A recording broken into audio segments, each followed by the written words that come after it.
KMES English Medium Junior College welcomes students for the online lecture of philosophy for Standard 11. Chapter 1. What is philosophy? Why philosophy? For the topic, the wonderful universe.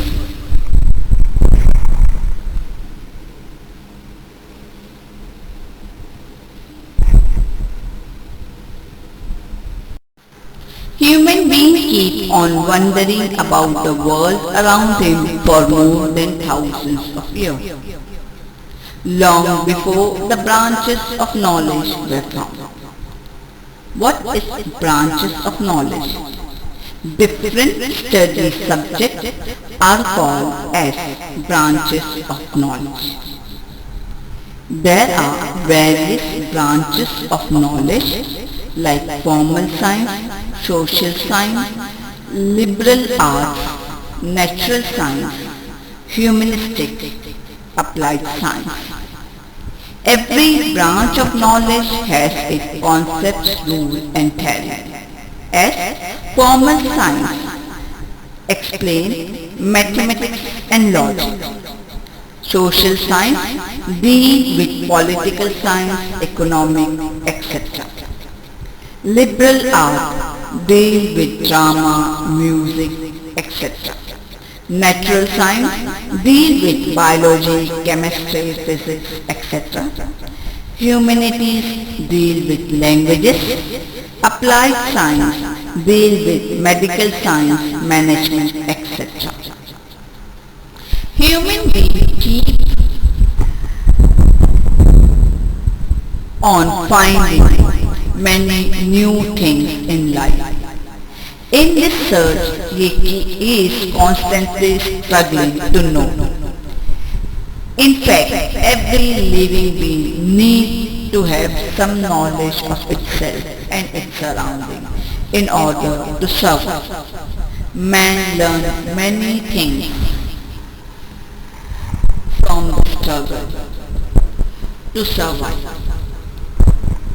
Even though he learned to survive, the thirst to explore the universe does not stop. He surpassed the extent that required to fulfill their basic needs. Many questions were raised by the human being, like why do nightly stars disappear in daytime? They wanted to know why do some beings walk while others crawl or fly. They wanted to know what it means to die. Question and question. Many such questions were there in the mind of human beings. They have a thirst for answer to such questions. The prehistoric human was no different from a baby that had just learned to alter the world. His mind was like a light with just excite curiosity as can be seen in the glimmering eye of the toddler. This emerged the inquiries about living and non-living beings. What is this? Why is that so? Why does it change? The development of intellectual relations, rationalism, linguistic ability of human beings furthered with time.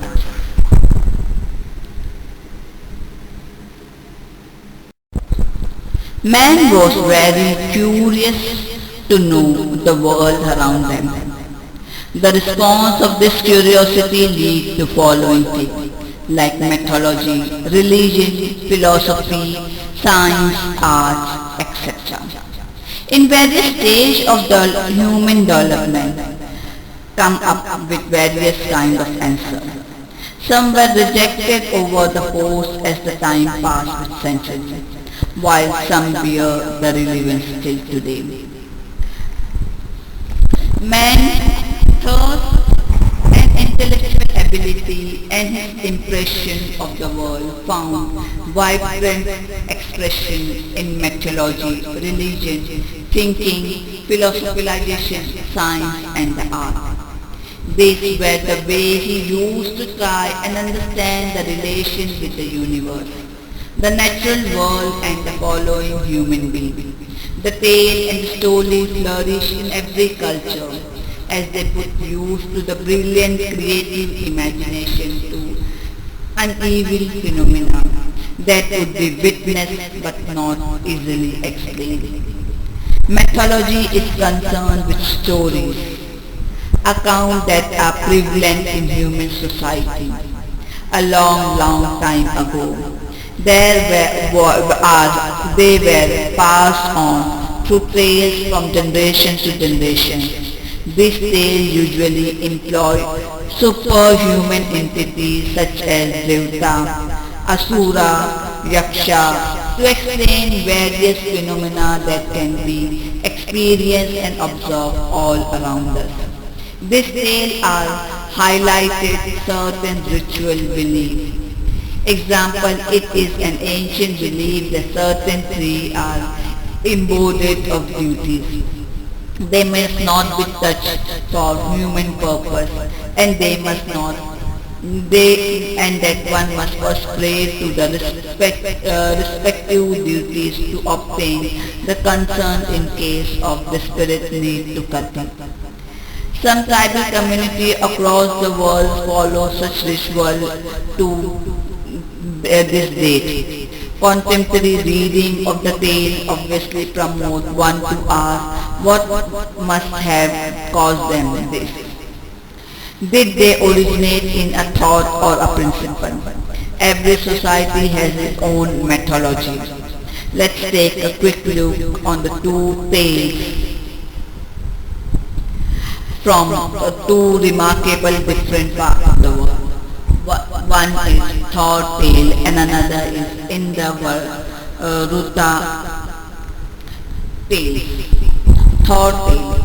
The tale of Thor is such that a warrior god is widely known in the northern Europe countries like Sweden, Norway, Denmark. Thor carries a hammer for a weapon, the way Indra carries his Vajra. The ancient tribes that inhabit this region 2000 years ago believed that Thor roamed about in the sky in his chariot. The chariot is driven by the two gods. The thunder we hear and the lightning we see is the swing of his hammer. In thunder we hear him roar. Thunder and lightning Lord announce the rain, and rain brings good harvest, so Thor are worshipped for fertility. Whereas the tale of Indra Rutra refers that through Rig Veda revealed that Indra is very important deity in the ancient times. Indra was worshipped as a god of rain. Rudra was Indra's chief enemy. Many sutras regard the fleet of inhabitation of Rudra can be found in Rig Veda tale. Tale of Indra Rudra liken Rudra to be monster giant and a dark cloud. Rudra is a Dhanava who obstruct the water channel and cause drought, whereas Indra tears his belly apart and water come out gushing. So these are the two remarkable tales, the Thor and the Indra Rudra leading to mythology.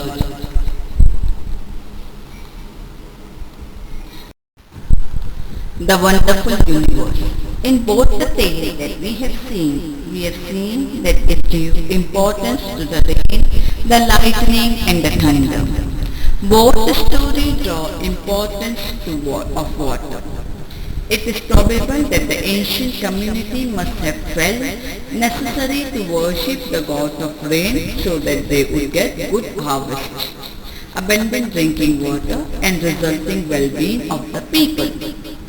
These stories originate in the material world, but they simultaneously take us to imaginary world too. They popularize the belief that several natural supernatural forces control the happening of the world, rewards and punish humanity for its various deeds. Rites and rituals were devised in order to please and displease this force. As humans went on to observe the world, they realized that things do not randomly occur. They are related to one another. They often have a fixed sequence. For example, in our type of climatic conditions, summer, monsoon and winter always arrive in same order. As water extinguishes fire, but the same water evaporates when heated. They make sense that there is an order in the world. That is how things is governed by certain law. In human world, it is human who lay out the law. Philosophers assume that there must be someone who lay out the laws, the system of the natural world too. Perhaps the universe has been created by someone. The power it took to create the universe must be tremendous, rather infinite. This postulation generally leads us to the idea concerning human being, possible fitting relationship of God, laid the foundation of religious thinking. Intellectual was equally engaged along with imagination. Normally, religious thinking put a lot of emphasis on faith. One was asked to have faith in the world, supernatural power, and in a person who were said to possess the knowledge of the nature. Let us discuss the work of imagination and the work of intellect. The work of imagination. Human beings understand the world by expression. They perceive the beauty of the worldly objects, then understand their properties and how they are related. This creates a sense of beauty and makes them to respond to it in a beautiful manner. The response that comes lead to new forms such as music, dance, painting, etc. All these are known as arts. Arts offer the opportunity to be included in life, but without utility and profit. It started giving happiness to both the creator and the appreciator. Creativity is essentiality of arts. Work of intellectual. Man raised many questions related to existence of world. Answer the discussion given by the philosopher and science, but was based on human intellect. Imagination helped thinker to find answer, and experiment and observations were limited. But here imagination was replaced by intellect. Reason became the text for philosophical thinking. They realized that event that occurred in the world was due to some other event, but not because of the other worldly force. Thus cause and effect relationship develop. For example, river get flooded. The reason is due to the excessive rainfall and not because of the God's anger. Fact come into existence. Like water is in liquid state. Heat make it turn into vapor, gaseous form. When freeze, it turns into a solid form. Thus this gives rise to the new concept of property. The philosopher realized that the world is full of different things with different properties. Now new questions arise in the mind of the philosopher that there is some similarity in all diversity. That is, there are some extra sensory, imperceivable thing beyond our perception and sensory world. So the philosopher starts to find fundamental principle of the universe, generality principle of the universe. The pre-Socrates Greek philosopher gave a list of fundamental principle of the universe. They wanted to know the principle of the world and they found that world is changing. The new questions were raised in the mind of philosophers. One, why do things change? Second, how do change occur? The question of these due questions which the answer to this question were deliberately and resultant answer were called as philosophy. In its study experience of the world within the framework of reason and life to explain the meaning of life and truth related to how to live. Thus come two fundamental pillars of principle, experience and reason. Thus in modern times many branches come into existence like physics, chemistry, geology, biology, etc. Modern science make use of many instruments to find out things that are beyond sensory abilities. These instruments increase the power of our perception. For example, use of microscope to observe microorganisms. Use of binoculars to see distant objects. Thus, with the help of these instruments, experiment and observation were conducted, which is one of the characteristics of scientific period. Philosophy and science both are similar questions, but in different ways. Philosophy answers questions with reason, whereas science answers questions with reason and gives supporting with its material instrument and advanced technology. Philosophy initiates questions, whereas science it is followed by the science to find answer in a scientific way. That is why philosophy is called the mother of all science.